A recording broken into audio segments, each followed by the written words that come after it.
Welcome to the Fast Leader Podcast, where we uncover the leadership life hacks that help you to experience breakout performance faster and rocket to success.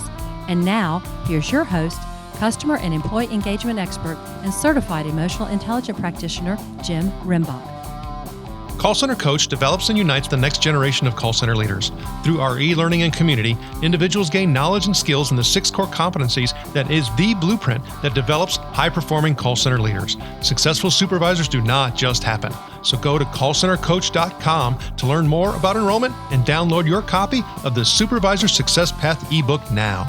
Okay, Fast Leader Legion, today I'm excited because I think we're going to have I know we're going to have one of my favorite discussions that I've been able to opportunity to share with you over the past 7-8 years, because I have Brian Dodd on the show with me today. Brian, welcome. I'm thrilled to be here, Jim. I'm looking forward to it as much as you are. I can't wait. Okay, so for those of you who have not had the opportunity to meet Brian Dodd grew up 30 minutes north of Atlanta, Georgia, in the towns of Ackworth and Kennesaw.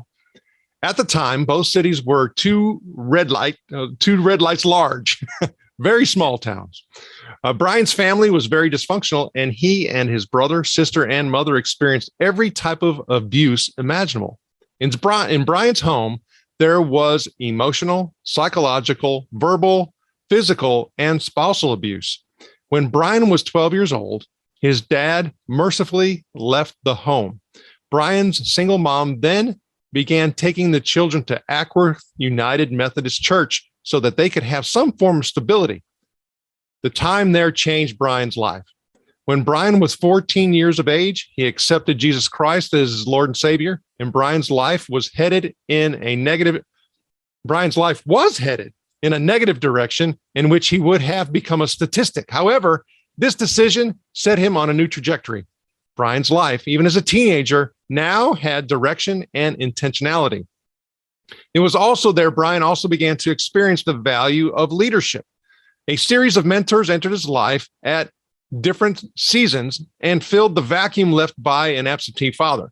For the past 35 years, Brian has been involved in nonprofit leadership.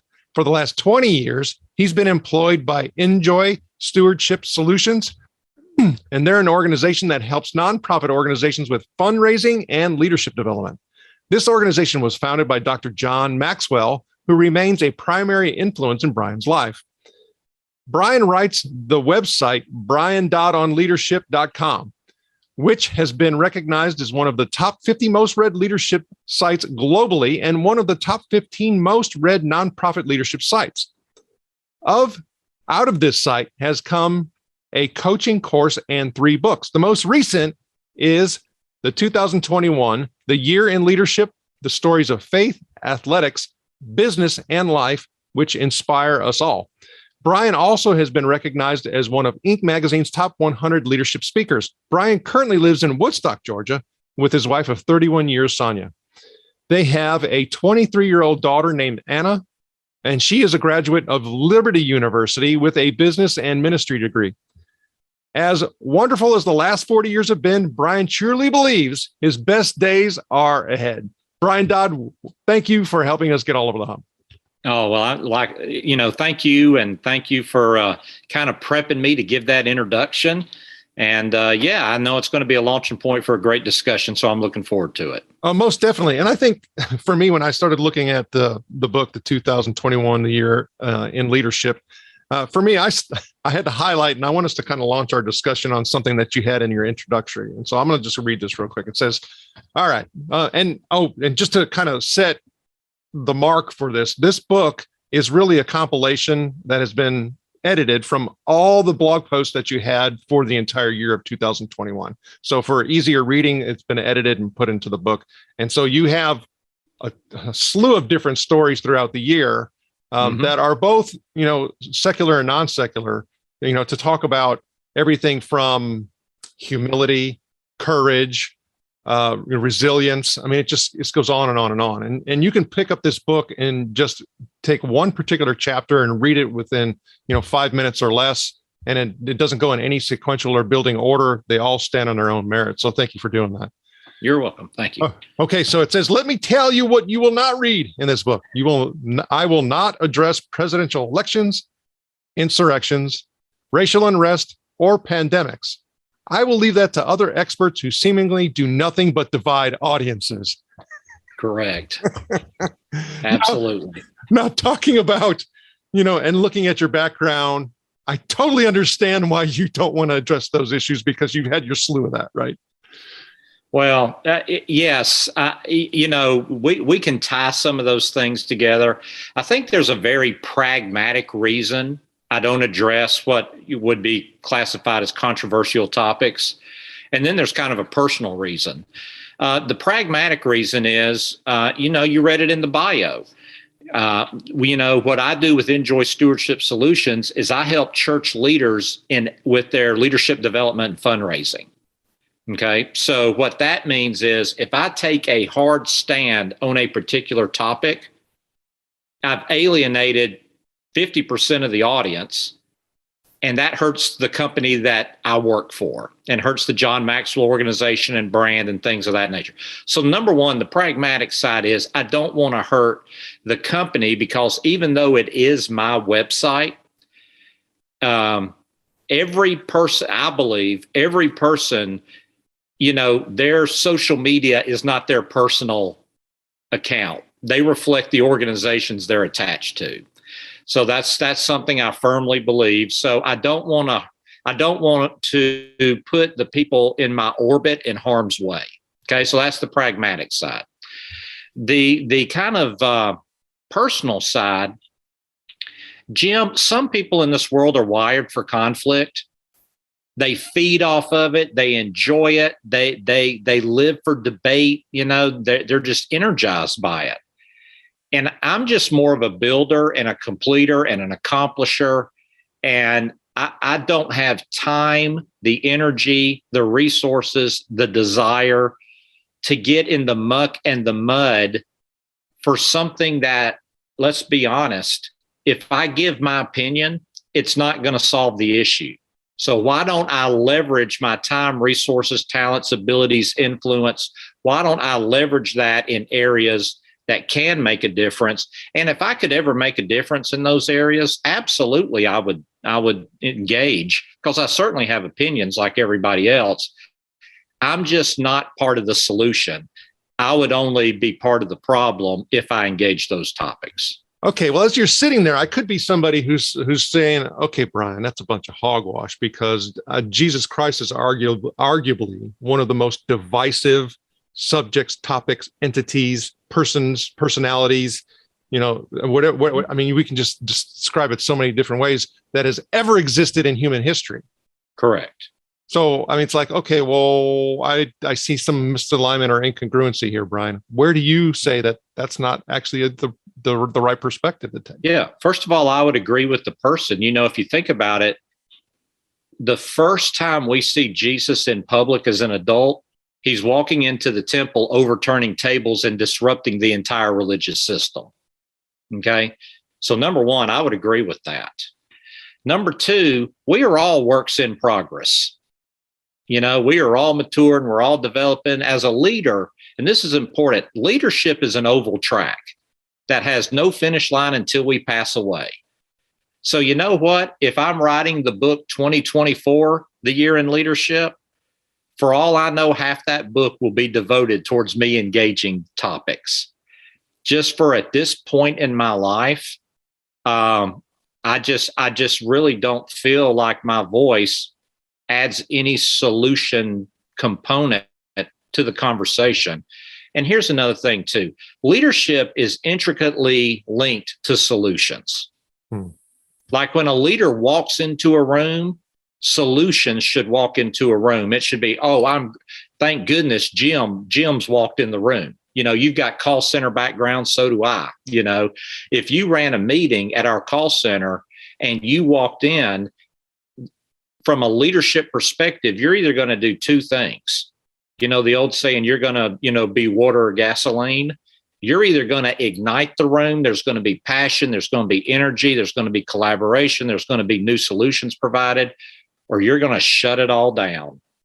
And it's like, okay, Moses has come in with the tablets. It doesn't matter what we say now, or, he's going to come in and tell us all our ideas are, dumb or something like that.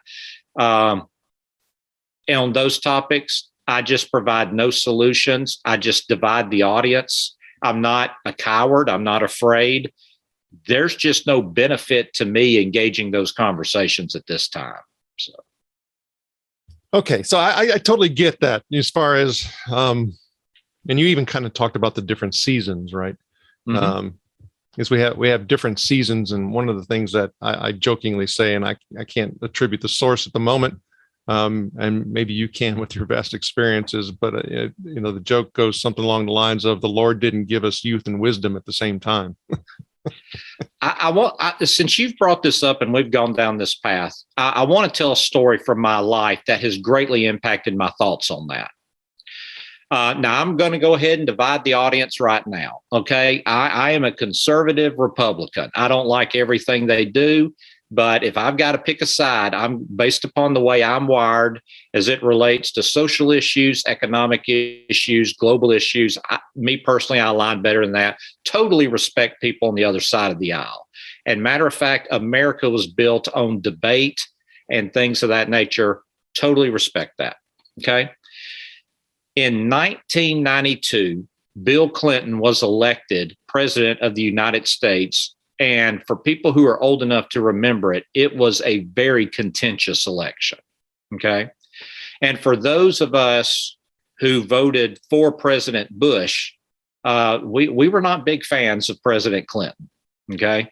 So we were having a Sunday school party one night, and there was this young couple that was visiting, and we were a very politically active Sunday school class.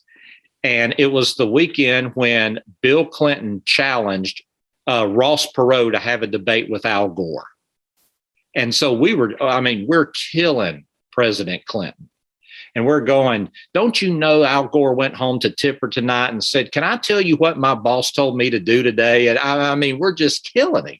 So finally, we look at this young couple and this lady, and we said, well, what do you do for a living?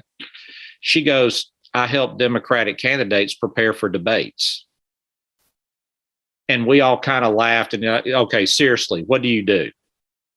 She goes, I help Democratic candidates prepare for debates.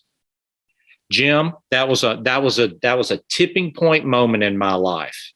That couple never came back. And I don't know what happened to that couple. I hope that they've had a long, happy marriage. I hope they found a great church. I hope they raised their kids, in a very thriving, Christian environment. But all we did, because we were so passionate about a political candidate and against a political candidate, that for all we know, we ejected a young couple from that process. And I made a decision that night. I will never let politics disrupt a growing, thriving, potentially spiritual relationship ever again. So that happened in, I don't know when the debate was. It might have been 92 or 93. It was one of those 2 years, but I'll never forget that moment. And that really kind of shaped my concept of public debate. Okay, as you're saying that, I also think about oftentimes we pendulum swing too far. So think about this.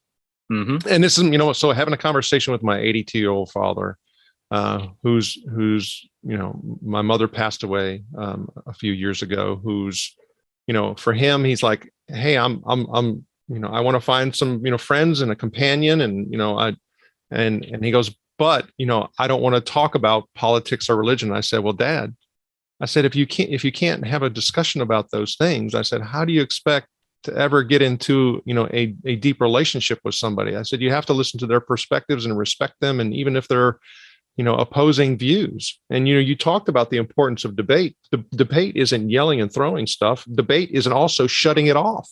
Yeah. Right. So obviously we don't live in a vacuum, and so let's say, and I don't know where you stand politically, but let's say that you're a very passionate Democrat. Okay. And so you and I would be on opposite sides of the aisle.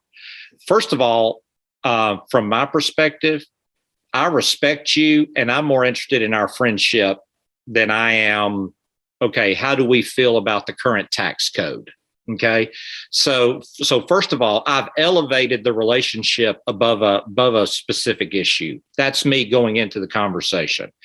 So then if you and I were out at lunch or having coffee, I'd say, Jim, what do you think about the current tax code? You'd give your opinion. I'd say, that's interesting. How'd you come to that opinion? And, if this tax code is implemented, how do you see it dominoing out? How do you think it's going to help people less fortunate? Wealthy people, one of the reasons they got wealthy is they understand investment and they understand multiplication. So if we tax them heavier and they can't provide jobs, walk me through your thought process on that. And I would just be very conversational. And you know what? Here's the deal. I normally learn something. So I still am very firm and very secure of who I am. I'm just extremely respectful of somebody else that disagrees with me. And also, once again, I used the phrase earlier, I'm not Moses off the mountain with tablets. I'm not the wellspring of all information. I can actually learn something myself. So I enter those conversations and I have them all the time. Because when you're in the leadership space, you deal with all components of leadership. So I enter on very respectfully with the attitude of a learner and with an ultimate goal of not winning a debate, but winning a friendship. As you're talking, though, I'm like thinking to myself that those aren't born skills. I mean, those are learned skills and learned behaviors and experiences that have molded and shaped you. And even going to the example I gave about my dad not having those conversations at all. And I'm like, I'm not going to do that, right? I'm going to do what you had said. Well, there's a difference in generation and how we were brought up, and there's all these different factors. I mean, if he wants to do that, that's fine. But expecting something in regards to companionship and connection and relationship and understanding people, you're not going to get there that way, right? It's going to be a very difficult path. But we have to teach these things to our younger generation, which is being brought up in a society that is currently all about me. Mm-hmm. It's self-absorbed. It's, what do you mean? I'm getting and seeing all these examples of where you just blast people, right? And the interesting thing that I find about all this is that, my kids will say the right words in regards to bullying and all of these things in regards to, hey, that's racist and this, that, and the other. But yet they'll turn around and do something. I'm like, well, do you know that's bullying, right? No, it isn't. And they bully you into agreeing with them at that point. Yeah. I think for me, Jim, and look, we're both parents and we're both trying to raise kids in this crazy world, and here's what, and you're right. I think respect and humility is a choice. If you make enough right choices, you can develop, some muscle memory there. But humility is this: you're either going to learn it as a choice or you're going to learn it through humiliation. So those are your two options. But like I tell my daughter, I'm like, Anna, what's the purpose of human life? I mean, every person you meet here, what's the purpose of their life? Not what they do. What's the purpose of their life? The purpose of human life is to live a life in such a way that God can tell the incredible story of the love of his son to the entire world through each and every human life. Now, the implications of that are this: everybody is fascinating. Everybody is interesting. Everybody, God is wanting to tell an incredible story through. So when you encounter a person, it's not about the optics, it's not how tall they are, how pretty they are, or how they're dressed, or what they do for a living, or where they live. Or the goal with the person is to be humble enough and patient enough that you can go, okay, God's telling an incredible story through this human being. I don't know what it is yet, but I'm curious, and curiosity is also a decision. I am curious enough that I'm going to ask good questions and try to find out what that story is. And if you enter every relationship like that, you'll get burned a time or two. I mean, that happens, but the benefit of that approach in relationships far outweighs any pain that's going to come with it. Well, But I do. I from a purposeful and intentional perspective. And this is where the whole leadership element as parents and coaches, I actually had the opportunity to meet you through a Bible study that I participate in every single Monday morning with a lot of baseball scouts and coaches, and myself. I'm a high school pitching coach in Ragsdale High School in Jamestown, North Carolina. And I was introduced by, I guess you'd say, a heck of a recruiter and a disciple of Jesus Christ himself, Fred Corral, who introduced me to the group. Sure. But we need those influences. We need those people who are going to set expectations for us. Going back to a lot of these things that we're talking about from a leadership perspective, they're learned behaviors. We don't come out of the womb that way. I mean, we're helpless and hopeless and need support, and we have to be guided. You didn't have that as a youth. You sought it and found it and continue to develop it, and it's something that's part of your core now. Well, we need to help others to be able to find that too. So one of the things that we talk about with this selfishness piece is how do we address that and set expectations? And on the May 17th blog post, you talk about, because this is where things kind of get connected and come full circle. Is you talk about 6 things that all leaders must know about dealing with selfish team members. Yeah. And you start sharing the story about coach and former manager of the Colorado Rockies and Pittsburgh Pirates, Coach Clint Hurdle, and what he shared in regards to those, folks who have not learned, how to be selfless team members. Can you elaborate on that a little bit and why that's so important? Yeah, I think as human beings, and you said about learned behaviors, and Jim, that's so insightful. Human beings have some natural default modes. Human beings don't default to generosity; they default to greed. Human beings don't default to hard work; they default to laziness. Human beings don't default to kindness; they default to selfishness. And that's what Coach Hurdle was talking about. So this Bible study that you and I are part of, and I actually have 3 chapters in the book that originated from that Bible study. And this is one. This is taught how to deal with selfish team members. So whether you lead a church or a nonprofit or in business, because yours is a business-to-business podcast, wherever you lead, this chapter is for you. Because when you say, my heavens, I've got team members who are defaulting to selfishness, how do I do that? Well, here's how head coach Clint Hurdle, who was head coach of the Colorado Rockies at the time that he talked about this, he talked about what he did, he also was a head coach at Pittsburgh Pirates, and really he kind of talked about that tough conversations, you've got to address them head on. Now, this is a tough conversation that yields solutions. Okay, so this is one I will engage in. And these tough conversations must be done immediate. They must be done when you start recognizing selfishness. They must be done in private. And then after they're done in private, you must reinforce generosity and teamwork corporately as a team. Because when an individual team member is selfish, every team member experiences that in a negative way. This also ties back to core values and your culture that you're trying to create. By the way, culture, very fancy leadership word right now. I'm going to simplify it for everybody. Culture is, this is what we say and this is what we do. 10 words. Then that's integrity. Yeah, exactly. At its core. At its core. And so, as an organization and a company, this is how we say we treat our customers. This is how we say we treat our teammates. So when a teammate gets selfish, you have to passionately protect the culture, or you will lose the culture very, very quickly. So that's a good example of the book. That is a 2-page chapter.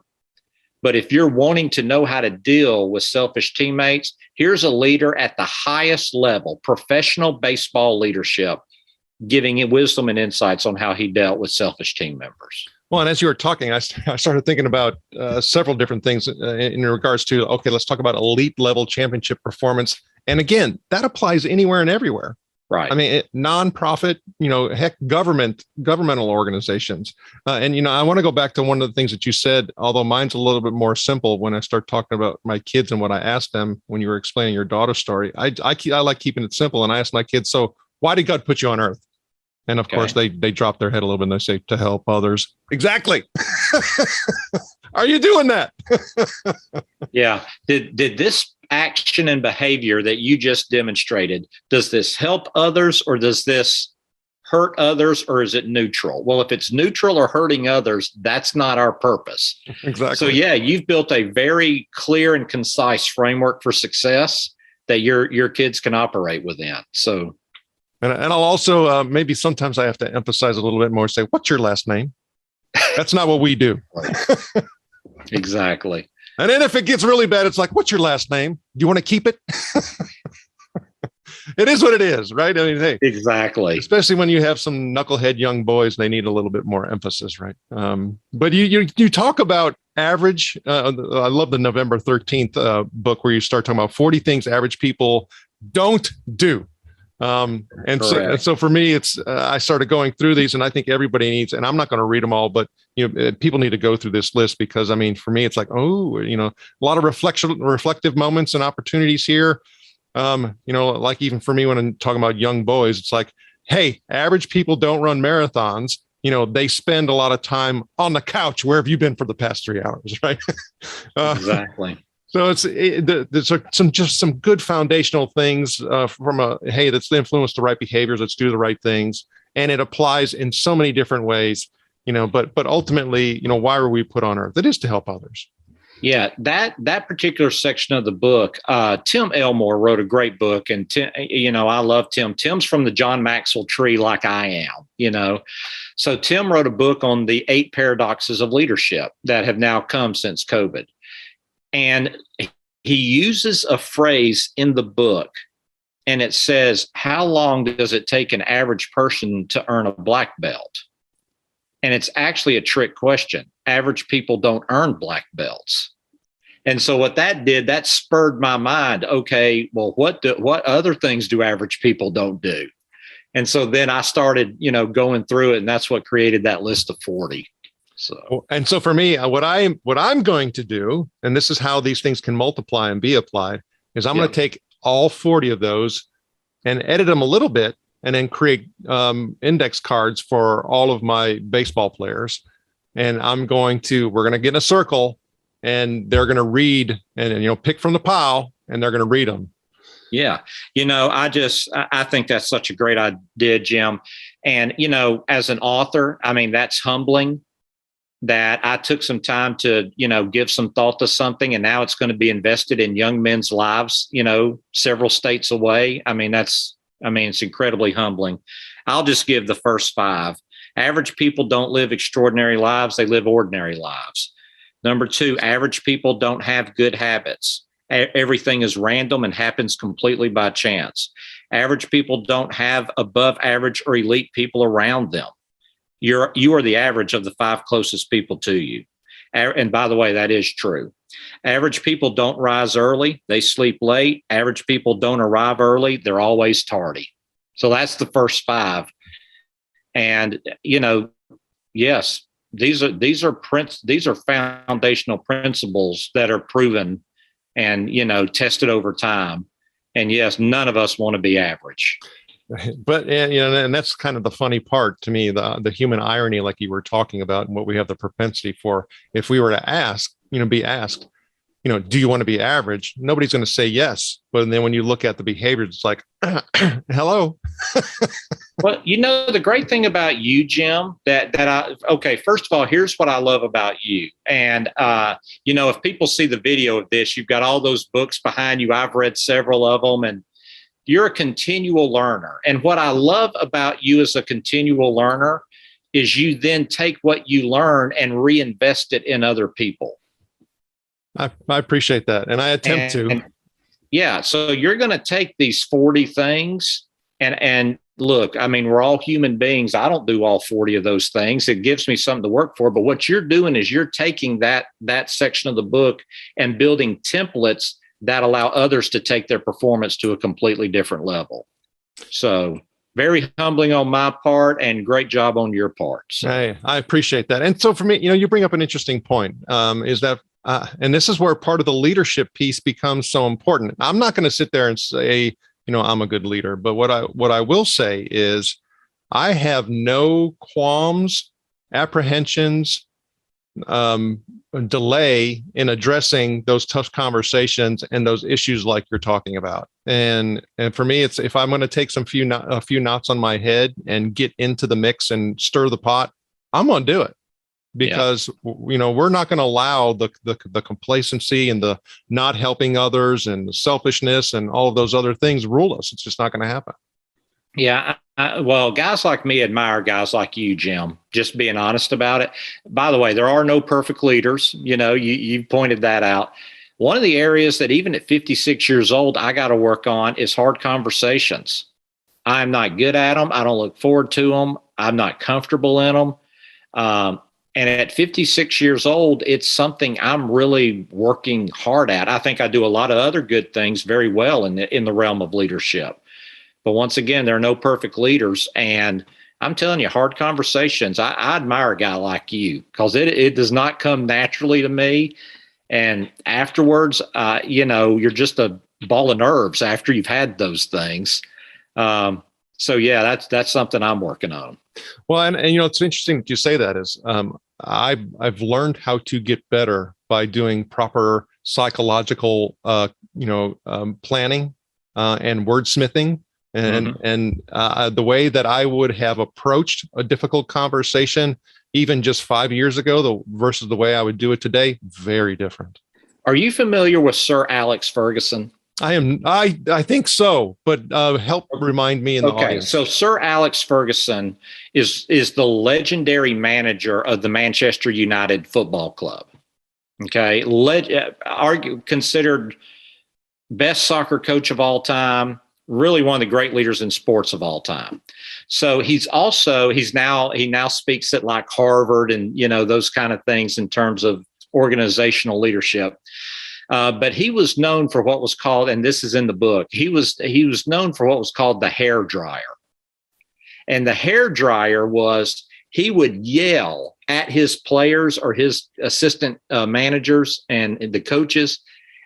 And it would be like this, wave of energy and air coming at you like a hair dryer, so, and the joke was, oh, he's getting the hair dryer, that was kind of the joke.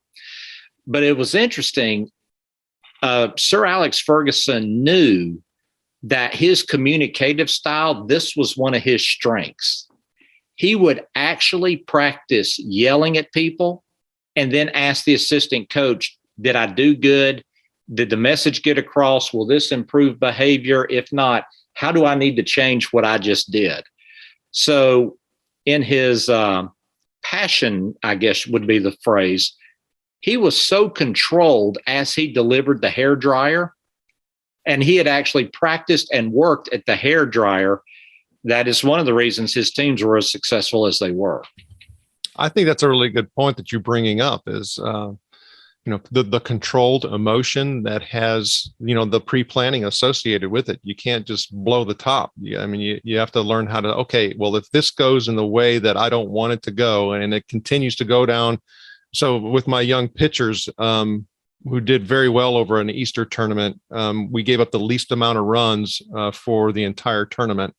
Good job, guys. Congratulations. Yeah, I was really, really happy for them. And that brings up another thing that maybe we can talk about in regards to people's performance and how we address that. Because I have something that it sits on me quite heavily that we had talked about preparing for this, and maybe we'll get there.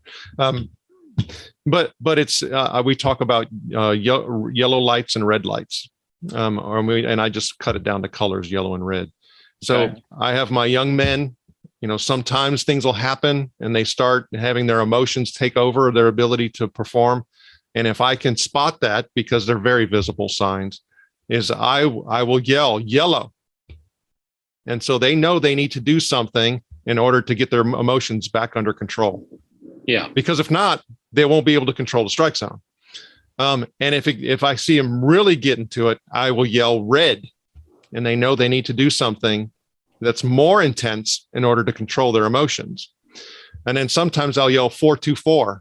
4-2-4 is actually a breathing activity where breathe in through your nose for 4 seconds, hold it for 2, release it through your mouth for 4, to try to get their emotions under control.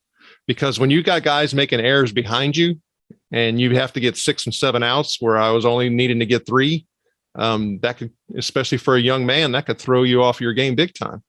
But I think we need all of these types of frameworks and approaches. And so when I do have to have that butt kicking moment, from a speech perspective, if I don't practice it, it ain't going to come out right. Right. Yeah. And everything you just talked about there, Jim, is preparation. Yep. Preparation, communication, culture, accountability. What you just delivered right there is a masterclass on leadership. So, I'm going to go ahead and give you a preview. When I write 2022, the year in leadership, there's a very good chance I'm telling the story of you and how you kind of coach because everybody listening to this, we need to have red lights and yellow lights for our teams, and how we communicate that will vary based upon our culture and the people that we lead. But there needs to be hey, you're getting 2 or 3 degrees off course here. Doesn't seem like a lot right now, but if we compound this off, we're going to end up in a very bad place, Or, okay, we got to take a time out.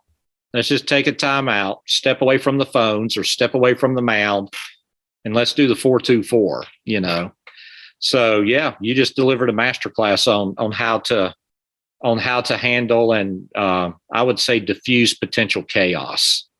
Well, and so the thing is, for me, I have to be telling myself yellow, red, and 4-2-4 sometimes as well. Look, I read a stat, and I'm going to be a little off on the numbers, but the principles are the same. If we hear something, within about 3-4 days, we might remember 10 to 20% of it. Okay. If we write it down, 3, 4, 5 days, we might remember 40 to 50%, maybe. If we teach it, the number goes to over 90%. So the greatest learner is always the teacher. Well, and whatever we're passing on, we've got to be the picture of the desired destination that we want others to arrive. And point. So, yeah, we gotta take our own medicine from time to time. Well, there was also another chapter in the book that, for me, again, talking about its wide application, which I really enjoyed a lot. That was on March 21st when you refer to Dr. Benny Tate, and he mentions the 7 things leaders do that hinder their churches. But again, take the churches stuff off. Put organization, put team, it's universal. And you talk about introductory comments, a foggy vision, refusing to change, trying to do it all. We don't delegate and then not understanding the importance of those closest to you. When the leader quits growing personally, and of course this goes into, we're now getting into more than 7, but it's 4 dimensions, you need to lead, and when the leader gets priorities out of order. And then when you doubt, what God can do through you, and then 3 things pastors should do for one another, but when you start looking at essentially the ecosystem of what you're talking about here and how, we hinder our organizations, we hinder our growth. And yes, you can even drill this down and apply to self. What do you see most common that people are doing that's actually hindering, the growth and the opportunities? Great question. All right. The number one quality of a leader who leads a growing organization. Growing organizations are led by great leaders. The neglect of personal growth is number 1. Character will be number 2, but the neglect of personal growth is number 1. Whenever I sit down and I talk with leaders and I do personal coaching for them, the first thing I do is I say, let's walk through a personal growth plan. How are you growing in your character? How are you growing in your competence? And how are you growing in your creativity? And then we'll begin to break down those 3 things. And so so when I classify personal growth, it's going to be in those areas. Forrest Gump has that famous phrase, been there, done that. Wonderful, cute phrase for Hollywood. Very memorable, excellent, horrible leadership phrase. Leaders should never focus on been there, done that. Leaders should always be focused on going there, doing that. The interesting thing about Mount Everest, if you climb Mount Everest and you get up there, you're going to notice there's no condos on top of Mount Everest. You go up there, you plant the flag down, you take your picture, and you come back down. And you know why? Because there's more mountains to climb. You can't stay at the top of the mountain. So, So when it comes down to personal growth, and each of those has things in it, and we can talk about competence, character, or creativity, but those are the three areas that I zero in on. If your organization, be it a sports team, education, nonprofit, church, for-profit business, if your organization has plateaued, the first place you need to look is, has the leader and the leadership team plateaued? Because growing leaders build growing organizations. Well, needless to say, you talk about the books, writing books, all the continuous learning that you've been doing, where you've been, even where you're headed.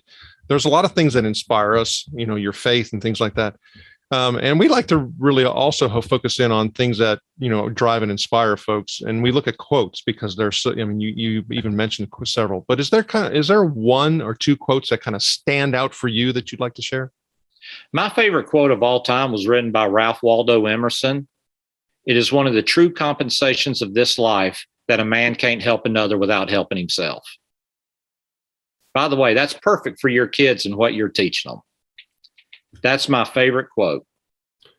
Well, and I can understand, even because what you said, the single most important thing is that, it fits. That's in alignment. I can see why that's your favorite quote. Yeah. But getting to that point, and again, we talked about your origin story and all of that is, throughout life, there's many humps that we've had to get over that are been great learning opportunities. And even you've mentioned several stories, throughout our discussion. But is there a time that stands out for you that you can remember where you've gotten over the hump?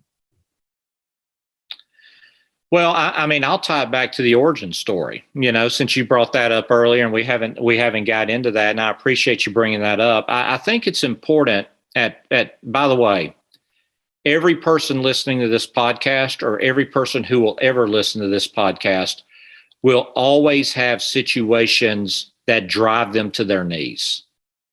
And here's why. God has built that into the human existence. Because God does not want self-sufficiency. God wants you relying on him. And we will all encounter things that are beyond our resume, beyond our capacity, beyond our resources, beyond our friend network. There will always come things in our life that drive us to their knees and say, Lord, if you don't come through, this thing is not going to happen. Everybody, it's part of the human existence. You can't avoid it. Okay. But I'll go back to my origin story. By the way, because of that, I've had several, because, God wants a continual reliance on him. So it's best just to yield, but I'll go back to the origin story.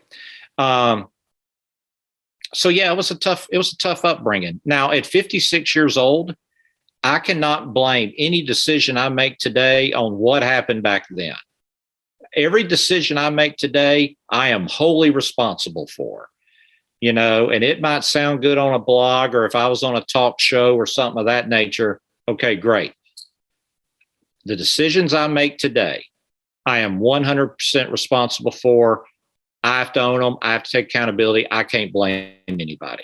Okay. Back then, it was a rough childhood. When you rattle off all the abuses, emotional, psychological, verbal, spousal, physical, I rattle them all off. Me, my brother, sister, and mom experienced every one of them. Okay. Every one of them.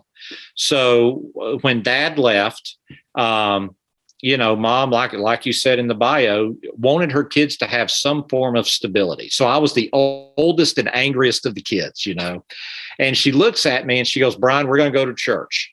We'll go wherever you want to go.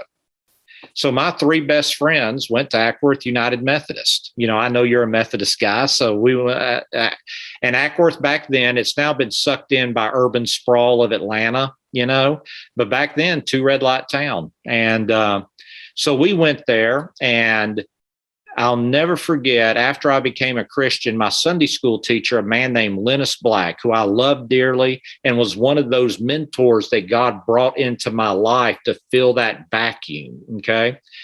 And he goes, Brian, a bunch of us are going to be praying for Pastor Jim. It was Jim Lowry.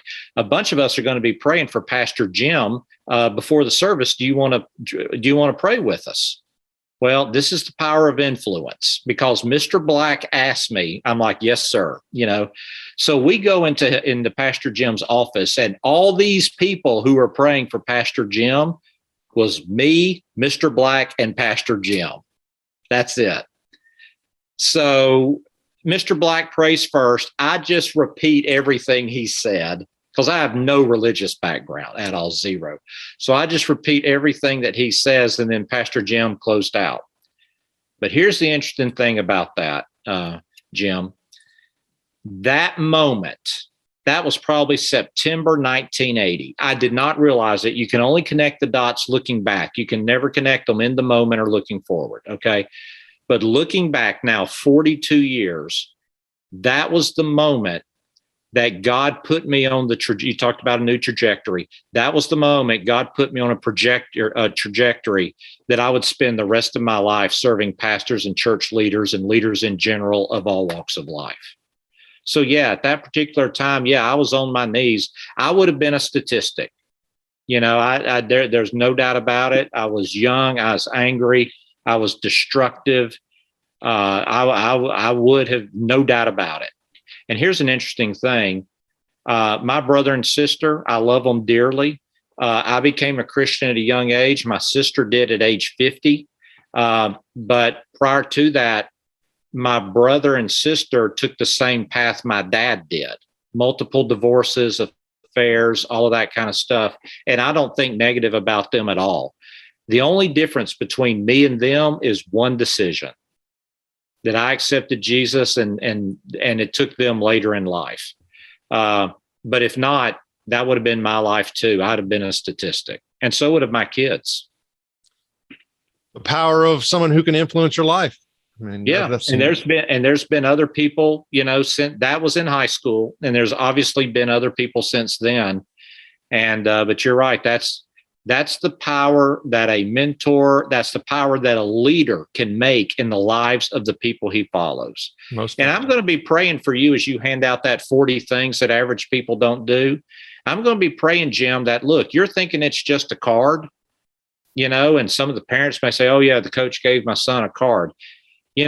Some of them kids on your team, that card's going to change their life. And it's going to put them on a trajectory that when you compound, it's going to give them a 2 to 3 degree shift that you compound out 42 years. You have no idea what's going to happen. And that's one reason why I enjoy doing it. So, thank you for sharing that. Okay. So now for you, you talk about where you've been, things that you've experienced, all of that. You even talked about your different seasons, referring to where you are now. And it may even be a different season and do something a little bit different in a couple of years in regards to what you write about, what you talk about, what your books are entailing. Yeah. And so I have to, it brings me to the question, what's one goal that Brian Dodd has right now? That is an outstanding question. Sometimes life takes over and you don't do the goal setting. And that is an excellent question. I'm going to explain it. My goal is to get my daughter married in October. So she's engaged. So I'm having a hard time looking past October. We're in the throes of that wedding planning thing. And there's a reason they make movies about it, about the weddings. So my goal is to get her married. Look, here's the deal. At 56 years old, none of us are guaranteed the next breath. So we never know how long we got. But statistically speaking, I'm somewhere in the third quarter of my life. My main goal is to finish my life, faithful husband to Sonia, finish well, And that when my time on earth is, and look, obviously in the course of this, there's going to be more books and podcast interviews and speeches and all that kind of stuff. And I'm just in a great season of life right now where accomplishment and productivity is at an all-time high for me. So there's a lot of stuff, being done. But if I die and it's said about me that Brian, loved his wife, loved God, loved pastors, and loved his friends, I'll take that, as a life well lived if we can get to that point. Well, we hope that's many years out, and the Fast Leader Legion wishes you the very best. We do hope that that's out there. So there's more stuff to do. I got stuff left in the inbox, if you know what I mean. So absolutely. And one of the things you have to do right now is to do the Hump Day Hoedown. So thank you for sharing that story and your goal setting. And we wish you the very best. And now it's time for the Hump Day Hoedown. Okay, Brian, the Hump Day Hoedown is the part of our show where you give us good insights fast. So I'm going to ask you several questions, and your job is to give us robust yet rapid responses that are going to help us move onward and upward faster. Brian Dodd, are you ready to hoe down? Look, I talk slow as a Southerner, but I'm going to do the best I can. So let's go. All right. So what is holding you back from being an even better leader today? What's holding me back is time. I need to, there's so much to do that I need to get even better at time management. And what is the best leadership advice you have ever received? The best leadership advice is this: the only successful leadership model is servant leadership. Jesus said, I came to serve, not to be served, and give my life as a ransom for many. Leadership is all about serving and making other people better. And what is one of your best tools that you believe that helps you in business or in life? Bible, number one, by far. Books, number two. We can talk more about books lately, but leaders are readers. So Bible and books. Okay. So based on that, what book would you recommend to our Fast Leader Legion? And it could be from any genre. Yeah. If I had to recommend one book, and I'm going to make it, okay. Do I only get one book, Jim? I know we're in a hoedown. Go ahead. You can give me a couple. Thank you. Leadership as an Identity by Crawford Loritz. If I only get one book, that's the one I'm getting. Okay. For athletes and coaches, The Score Takes Care of Itself by Bill Walsh. Absolutely a classic. Arguably the top 2 or 3 leadership books I've ever read. For business leaders, I recommend Jim Collins' B 2.0. The reason I recommend that, all his books previous to that, Good to Great, Built to Last, Why the Mighty Fall, all of those, they're not technically from an application standpoint in order. B 2.0 is like a greatest hits book with new content, but puts all of those lessons in a singular map. So those would be the 3 I'd recommend. Okay, Fast Leader Legion, you can find links to that and other bonus information from today's show by going to fastleader.net and doing a search for Brian Dodd. Okay, Brian, this is my last Hump Day Hoedown question. Imagine you were given the opportunity to go back to the age of 25 and you could take the knowledge and skills that you have now back with you, but you know what? You can't take it all. You can only take one. So what skill or piece of knowledge would you take back with you and why? Every hill is not worth dying on. Therefore, only pick the things that only fight the fights that advance the organization and advance the development of people. Brian, I appreciate you sharing your time with us. Can you share with the Fast Leader Legion how they can connect with you? Absolutely. The number one place to connect with me is through my website, briandoddonleadership.com. You can obviously connect through my books. Jim's just been so kind talking about 2021, the year in leadership. I hope everybody picks up a copy. Twitter is another one that I love being on. I'm old school. I still like Twitter. Okay. At Brian K. Dodd. But obviously all my social media links, you can just access through my website. Brian Dodd, thank you for sharing your knowledge and wisdom and helping us all get over the hump. Thank you for joining me on the Fast Leader Show today. For recaps, links from every show, special offers, and access to download and subscribe, if you haven't already, head on over to fastleader.net so we can help you move onward and upward faster.